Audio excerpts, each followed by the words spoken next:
Prepare for a roller coaster of emotions as we dive into the untold story of Preeti Kallah, breast cancer survivor turned coach, challenging taboos and stereotypes in her journey of resilience. Welcome to the Sabrina Show, the ultimate destination for captivating conversations and thought-provoking discussions. Please don't forget to like, subscribe, and enable notifications. I hope you enjoyed this episode. Preeti, welcome to the Sabrina Show. I'm so excited to have you here. We're going to be talking and deep diving into your own cancer journey and how you turned your cancer journey into now becoming a cancer coach. So welcome to the show. Thank you so much, and it's lovely to be here. Let's get started. When did your cancer journey start? So it started in 2021. It was the summer of 2021. It was after my brother's wedding. A week after his wedding, I was on such a high. I felt great. Physically felt fit. Had lost loads of weight, and we were just buzzing from this big fat Asian wedding. It was great. And found a lump when I came out of the shower. And I'd had lumps and bumps and things before, so I wasn't immediately concerned, but I got my husband to check, and he was a bit like, oh yeah, there is something there. So I booked in an appointment the next day to see the GP. GP was very good, saw me very quickly and said it seemed like a cyst because it was very round and the characteristics seemed very benign. However, I was still put forward to go to the clinic, so referred to a 2-week wait clinic for breast cancer, and they explained it was protocol. He said it was, they had to, because anyone that comes with a lump has to get checked. So went to the clinic. I was seen very quickly, actually within a week and a half, and went for some scans and tests and saw a consultant who said that it did look very innocent and not to worry, but had some scans on the same day and a mammogram which confirmed that behind the tumour I found, the lump I found, there were 2 big other tumours which did not look very innocent, so they looked malignant.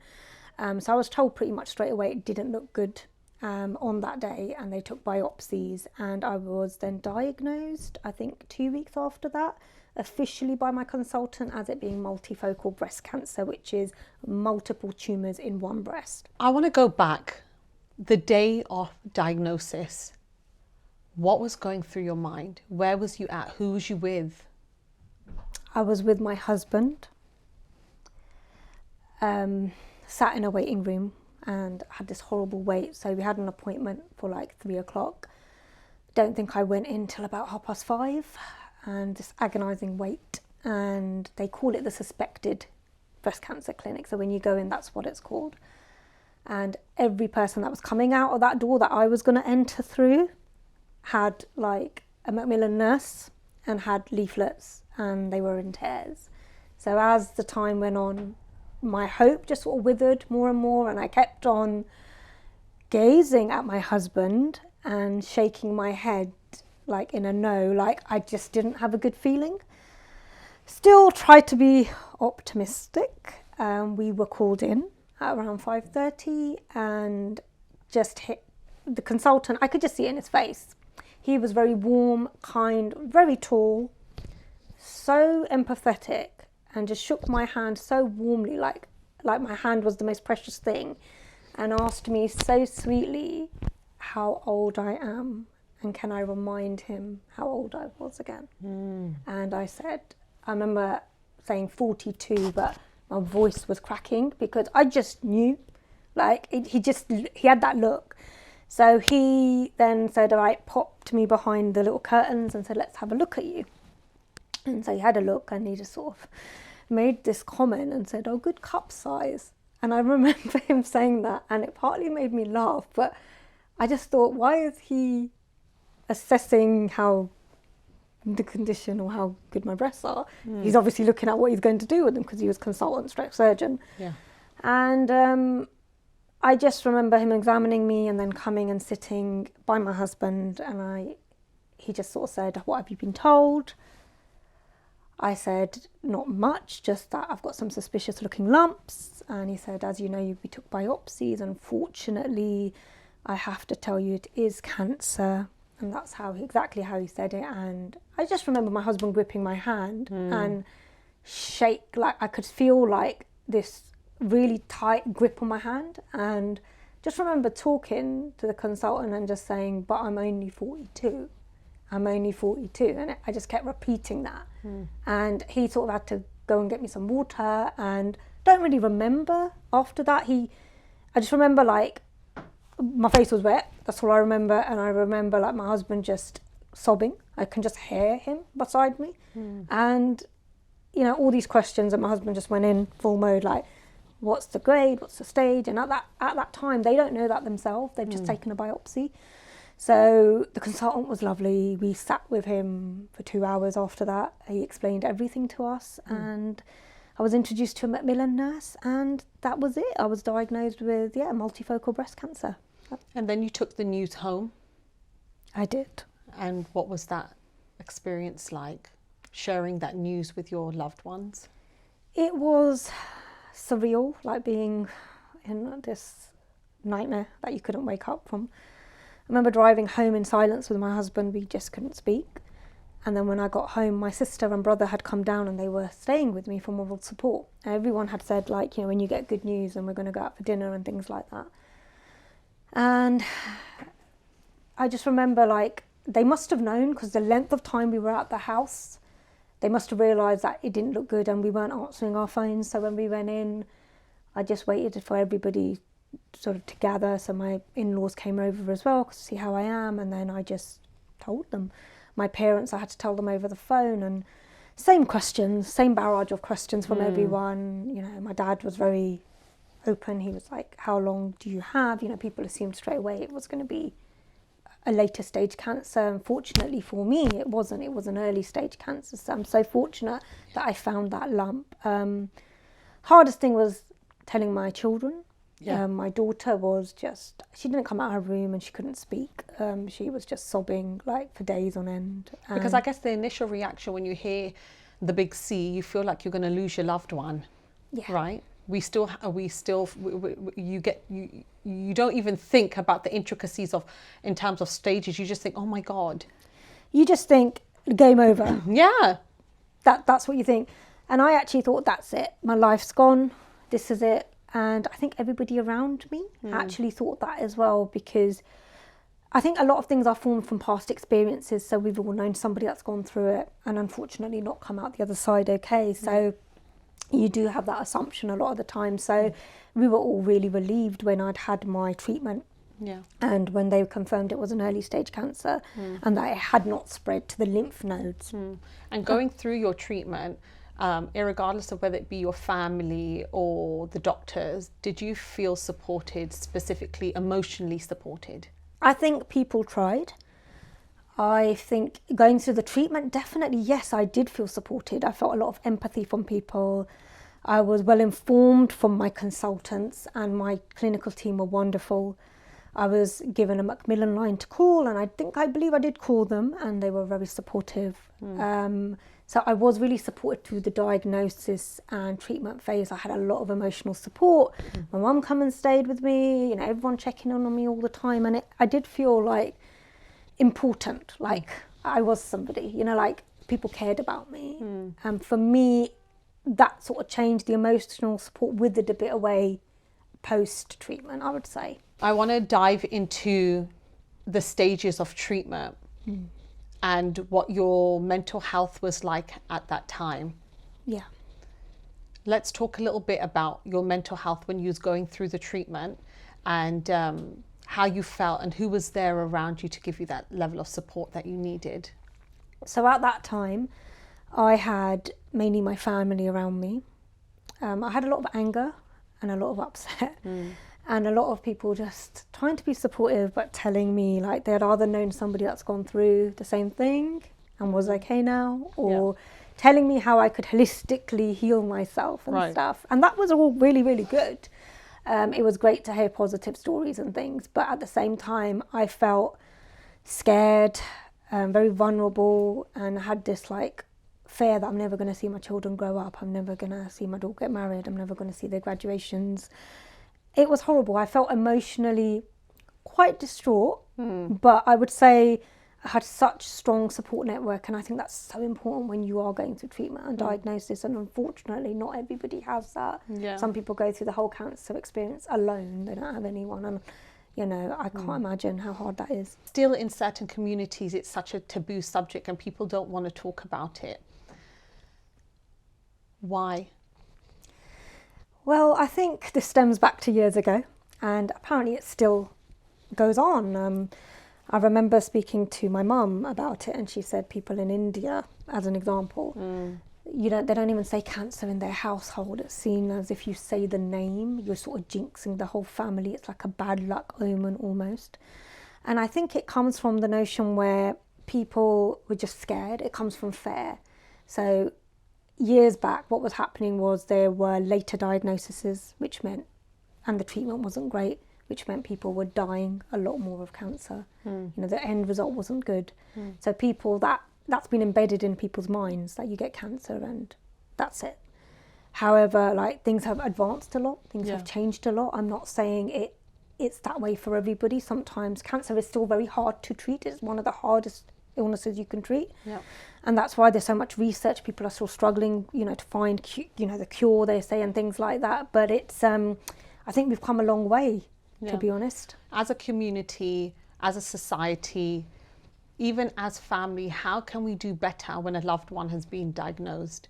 What would have you wanted with extended family?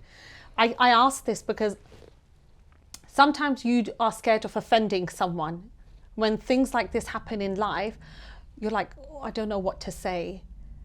What is the right thing to say? I don't think there actually is a right thing you can say.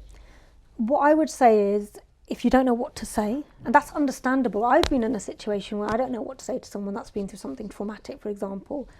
I think if you don't know what to say you don't know what to say you're struggling to find the words. But I would say, but let them know you're thinking of them. One of the hardest things for me was when certain extended family, people that I've grown up with, didn't reach out. And to this day, they haven't reached out. They haven't acknowledged what's happened. We grew up together.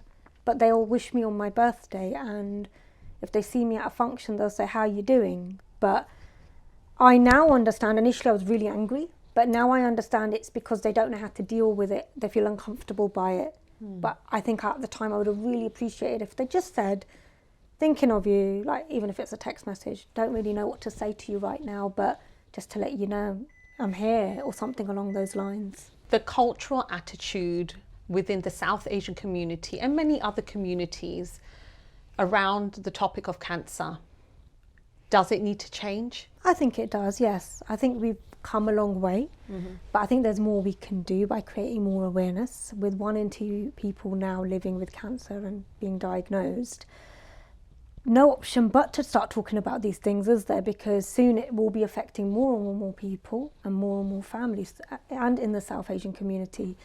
I think there is this taboo, let's not talk about bodies, let's not talk about cancer. If you don't talk about it, it won't happen.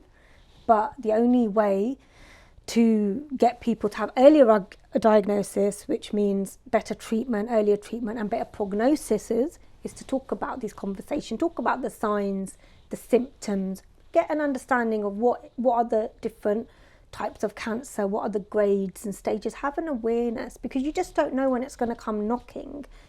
That's the thing. I didn't think it would ever enter my life.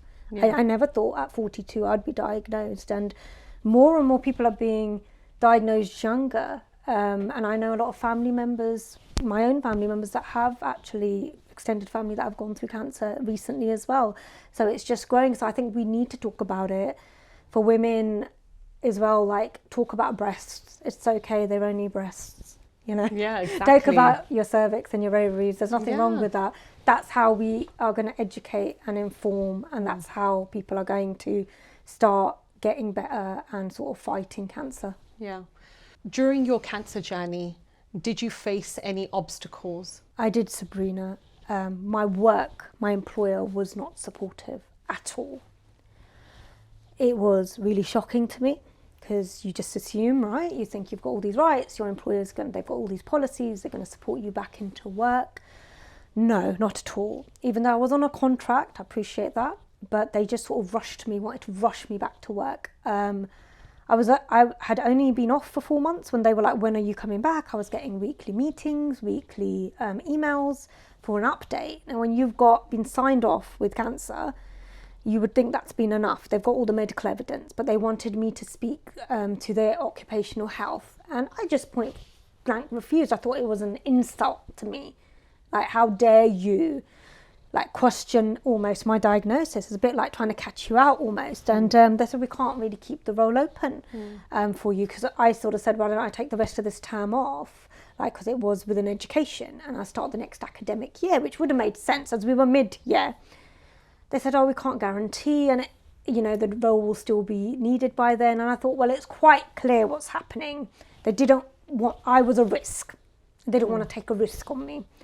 Now, funnily enough, I've actually spoken to somebody else the other day who also is returned to work post-cancer. And she was very optimistic at the end of last year about going back. I remember speaking to her about it and doing like an exploration call with her. And she was really, really excited about it, going back to work. And she just messaged me off the cuff the other day and said, you know what, Preeti, they're being so unsupportive. I feel treated like so badly. And this level of strain, particularly for women, I'm assuming it really affects you. Absolutely.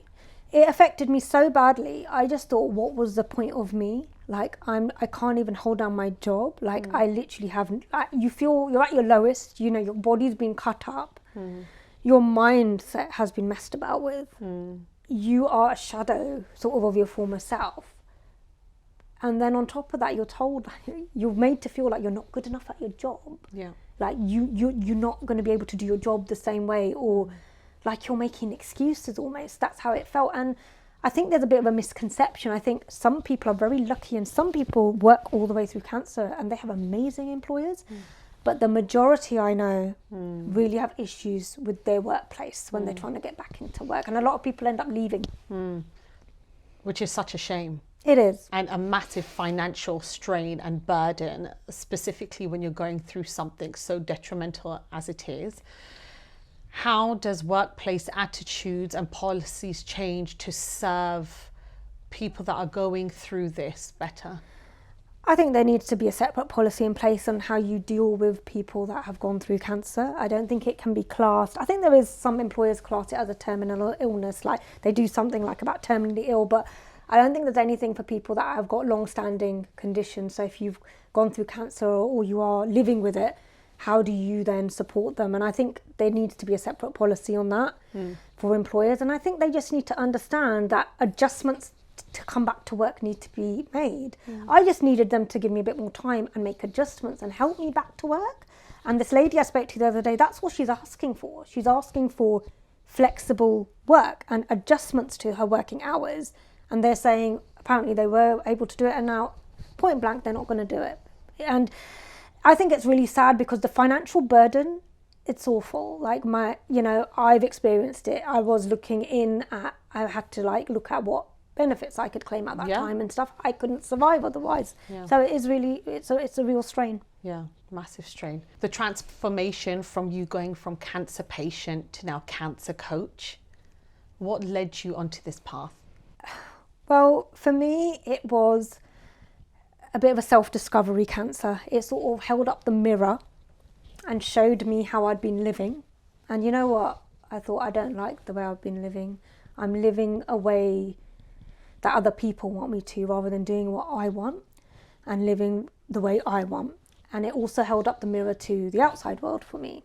Just realising people that were supportive, people that weren't, what sort of job I wanted to do. So for me, it was very much about, cancer was a massive self-discovery journey. And I didn't want to waste my second chance at life. I thought I had got it for a reason. I recovered for a reason. Now, it would just be not good to just waste that chance. I would have thought, let me just make this the best I can make it. Not everyone gets a chance to do good. And I wanted to really help other people. That's one thing I realised. I thought, you know what, I want to support people through cancer. And when I saw there was a a gap in like the emotional support post-cancer. I thought, like, this is it for me. When you're sitting down with your clients and they're discussing with you, because you help clients post-treatment specifically. Yeah. So when you're sitting down with your clients and they're going through the experience, I think the amazing thing is that you can handhold them through the experience because you've been through it yourself. Yeah. What is that process like for you when you're hearing them and you can really resonate with what they're saying? It's really authentic for me, hearing them. And I really feel like they're more than just clients. Like, this is more than just a business to me. I really feel it, like, in my bones. Like, it takes me, I guess, back to my own experience. But also, I really feel it with them. Like, I feel I'm on that journey with them because I know exactly how they're feeling. You know, I have been like a certified cancer coach now. I am certified in various modalities, so I am qualified. But I think what makes me different is that I've walked the walk. I've been through the process. I know the highs and lows. I know how they're feeling. I know when they want to just sit there in silence, and I know why. Yeah. I know when they don't want to talk about cancer, they want to just talk about how their week's been because they're fed up of cancer. Yeah. It's taken over their lives, you know. Yeah. So I believe, like, having that personal experience, I think it's important in anything you do, to be honest. But I think in cancer, that's definitely, there are lots of coaches, there's lots of counsellors, there's lots of therapies out there. But I think what makes somebody unique and what I can support them with is that I've been through the process. I've healed and I've recovered and I've moved forward, and I really want to support them to do that as well. Which I think is really important because you've walked the walk, right?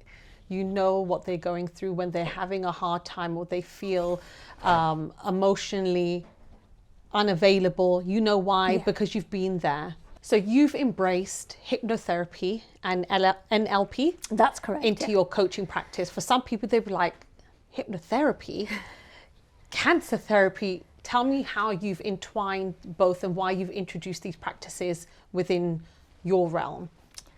Okay, so when I was post-treatment, I hit an all-time low. I felt really like, just generally like my mindset took a dive. I would walk around in my night robe all day and my kids would be like, Mum, are you going to get up today and do something? Like, especially after I lost the job, there was no purpose almost. I felt without purpose. And my consultant said something really amazing to me. He said to me, as I left the office, when he discharged me, he said, positive people, Preeti, have positive outcomes. And that stuck in my mind because normally doctors, consultants don't say that sort of thing. So I thought there is something in this, because if he's saying it, there must be something in it. So when I really struggled with my mindset, I thought, what can I do, like, to support myself? I'm going downhill. I know I am. I'm reaching out for support. And there's massive waiting lists on the charities and stuff. What am I going to do? So I took some NLP sessions myself and some hypnosis sessions myself to help me with my confidence, with my anxiety. I experienced them all myself, and also integral eye movement therapy, which is something I've introduced as well now. And they really helped me. They supported my mindset. I started to feel better. And I thought, you know what? I want to be a cancer coach, but wouldn't it be great to not just be a cancer coach, but to like incorporate all this mindset work in what I do, because I want to give my clients the best chance to recover emotionally. And I think all these modalities together will give them the best chance. Amazing. So do you just work with cancer patients post-treatment? Or are you supporting family members as well? I pretty much work with anybody that's going through the cancer experience, whether they're a family member or they've gone through the experience themselves. So I wouldn't say no to anybody. So if it's a man, woman, I wouldn't say no. However, like I specialise in women post-treatment, just because I feel that's for me where the empowerment side comes in. I'm very strong on empowering women with the tools to move forward after their cancer.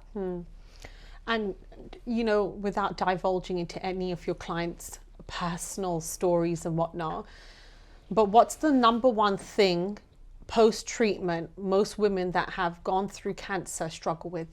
Anxiety. It's massive anxiety, whether that's social anxiety, health anxiety. I mean, I couldn't even go to Tesco's when I had gone post. It is just that whole Anxiety and not being able to, return to normal is a big thing as well that my clients experience. Society places immense pressure on women to look a certain way. When you are sitting on the couch with that woman post-treatment and she's talking to you maybe about her hair loss or the way her skin feels, how do you work with her to help navigate those emotions? What is things you're telling her? There may be someone that's watching today that needs that advice or support. What would you say to them? Well, firstly, I'd say you're beautiful. Your body's amazing because of what it's been through. And we're all unique and we're not all a one size fits all. I normally, with my clients, if it's issues they're having with their body and it's understandable, I still sometimes look in the mirror and think, oh gosh, I've got lopsided boobs, wear a baggy jacket or whatever. So it's understandable, but I do try to teach them, my clients, a lot of positive affirmations, how to love your body. And just to sort of respect your body. So a lot of journaling, so like writing a letter to your body, like writing a letter to your breasts about how you feel and what sort of response would you want back. We do a lot of mindset work, a lot of guided visualization, a lot of NLP, to really like improve their confidence. So getting them to visualize themselves in their most beautiful, confident way, and really using the hypnosis as well to embed that into the subconscious. So we do a lot of work around, looking at who you really are. And it's looking like going more than skin deep. So it's like, look at all the amazing things as well. So yes, this has happened to your body and this is how you feel, but what are all the pros of it as well? Post-treatment, as well as the physical changes a woman that goes through, there's a lot of mental strain. How do you help cancer survivors rebuild upon their mental health? Well, we do a lot of work on mindset. So if they've been through traumas and things, we do integral eye movement therapy, which works on like distorting the memory so it's not so traumatic. We do a lot of NLP work, which is learning to build a positive mindset and sort of using your mind's eye to like boost your confidence almost. And we do a lot of coaching. So a lot of like looking at inside yourself, empowering yourself. So what are your strengths? What's important to you? What do you stand for? What do you bring to this world? Like a lot of positive work there, because that's what's going to bring them out of that cancer pit. It's going to be knowing their place, knowing their worth, knowing what they bring, because they're just lost at that time. It's like, well, now what? What do I do now? And they just need to find their way again. Going back, actually, you said something really important. You said that when you was going through your treatment and with your mental health, you really felt a little bit invisible. And I feel like a lot of women, they feel like they lose their sense of true identity. They feel like, I think you even said you felt as if you was half the person that you was before. Yeah. Women that are watching today, they're post-treatment, how do you help them reclaim their power? So we do a lot of work together around discovering who they are. I do a lot of values work. So really looking at how they were living, what would they like to change, how would they like to live going forward. So I reflect on myself very briefly, like I realised I wasn't happy before cancer. And the reason was because I wasn't living my values. I was doing everything opposite to them. So I'm going to be unhappy every day because I'm not living the way I want. So I really get my clients to do that. So to really like learn what's important to them, obviously learn how incredible and unique they are. We go through their strengths and things like that. And we also do a lot of dream building work. So a lot of people with cancer just think, what's the point of goals? What's the point of dreaming? Because I might not be here soon or in a few years, or too scared to make plans. My thing is, you've got to make plans now because it's never too late to dream. So we make those dreams and we make dreams together. So we'll do like realistic dreams that they can live in the now, because sometimes my clients are not very well. They can't, like, let's say if somebody wanted a trip to Bali and that's my dream, but I'm not very well at the moment because I'm still struggling with side effects of cancer. I would say, okay, so what's Bali going to give you? Okay, you can't go to Bali this moment, even though that's on the radar. What are you looking for? What's Bali trip going to give you? And they'll often say things like, connection. I just want time with my partner. I just want proper space with them. And I say, okay, so Bali's going to come at some point.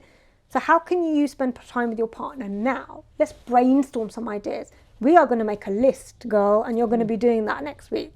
And then it'll be things like coffee date with partner. Achievable things they can do, because it gives them back control. It gives them back their power of choice. And through cancer, from diagnosis all the way to treatment, all your choices are made for you. You have no choice. You are asked to sign a piece of paper, and if you don't sign it, you know, you might not survive. So what's the choice there? So you think, okay, I've got to sign it. So everything's decided, and you can lose so much control. So post-cancer, I'm all about giving people back their control, and that's over small things. I love that. I think that's absolutely amazing. I feel like the way in which you're able to kind of break things down and offer hope to people that are post-treatment is amazing. Are you part of any communities that anyone should be, if they want to reach out to you, or if they feel like they want that additional level of support? Is there any communities that you're part of or that you could suggest that would be really helpful? So yes, a community I'm part of is Breast Cancer Nutrition and Lifestyle Group on Facebook. I am one of the moderators, so I have collabed with the lady that runs the group, and it's very much about recovering through breast cancer. And actually both of us together are running a masterclass at the end of March, and it's an online Zoom one, so I think we can drop some, anyone's interested, feel free to reach out to me. And yeah, so I've got this supportive community. And another resource I would actually highly recommend as well is someone's survival guide. And that's not just because I'm in the book, by the way, so I'm a co-author. Oh wow, you're in the book. Yeah. Okay, amazing. So I'm a co-author, but it's basically stories by cancer survivors for cancer survivors. So it's been put together by lots of cancer survivors telling their story, and it's stories of hope, courage, resilience. And I think if I had that when I had gone through what I did, it would have just helped me so much. Preeti, if someone wants to work with you and reach out with you, what are some of the services you offer? Okay, so there are 3 ways that you can work with me. There's an Empower Hour, there is the Survivor's Blueprint, and Mind Reset Sessions. So Empower Hour, you get exactly what it says, an hour with me to really dive deep and look at your cancer journey and take out the positives and look at your values and just look at how amazing you are and empower yourself. The Survivor's Blueprint is very much that as well. It's about life after cancer. How do you create your new normal? How do you process what you've been through so that you can then move forward? And Mind Reset Sessions are to deal with any cancer issues you might have, like cancer-related traumatic memories or anxiety of cancer or overwhelm about your cancer experience, dealing with fear of reoccurrence. And that's where all the mindset work comes in, like hypnosis and NLP. So yeah, 3 ways to work with me. Amazing. And how can people reach out to you? Via Instagram, Facebook? So I have a website as well, and we can drop the link for that. So I have a contact form on there. You can reach me on Instagram, and I'm on @TheBigCCoach, and I'm very active on Instagram. So please feel free to drop me a DM. Knowing that you've gone from cancer survivor to now cancer coach, what do you want to say to the ladies watching today? Your last final words. I'd like to say that, firstly, I know what it's like, and I've been where you have. So I know what it's like to feel like you can't cope at times, be sat on the floor and not being able to get up. I know what it's like to be crying secretly in the shower so your loved ones don't hear. And I know what it's like when your body is just not your own anymore. But what I would say is, with hope and courage, never lose hope and courage, because you will get through this. You can get through this. If I can do it, you can do it. So please feel free to reach out to me. I'm here to support. From cancer survivor to cancer coach, Preeti, thank you so much for being so open and honest about your story. Please do reach out to Preeti if you want to be a part of her community, or if there is a service that she offers that you feel that's going to really benefit for you, her DMs are always open. It's been an absolute pleasure having you here today. Please don't forget to like, subscribe and comment. We always love the comments, and we always like to ensure that this is a platform where we're able to break down the taboos and speak about these sensitive topics in a really open way. Thank you so much for joining me today. Thank you for having me. Thank you so much.